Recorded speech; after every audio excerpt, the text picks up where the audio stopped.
የጠቅላይ ሚኒስትሩ ድጋፍ መጀመሪያ ላይ እንደነበረው አይደለም ሲሉ ያነሳሉ።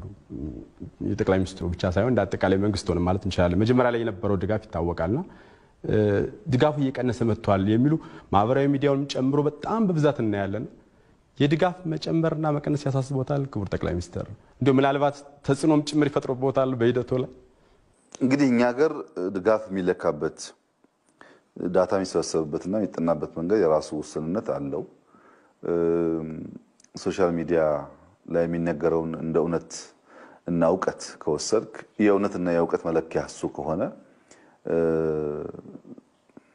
የተዛባ ትርጉም ይሰጣል። እኔ ግን ከፍተኛ ድጋፍ ያለው መንግስት እንደሆነ በጣም በጽኑ አምናለሁ። በማስረጃም ላሳይ እችላለሁ።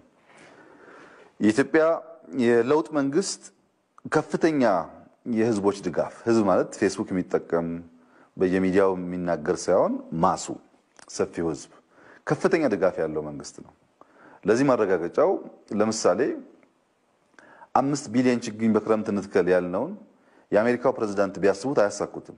ወይ በገንዘባቸው ወይ በቴክኖሎጂ ያሳኩት ይሆናል እንጂ 25 ሚሊዮን ህዝብ በላይ በክረምት ዝናብ እየዘነበበት ቦታ ሳይመርጥ ችግኝ ገዝቶ ራሱ ቆፍሮ መትከል ቻይናም አሜሪካም አይችሉም።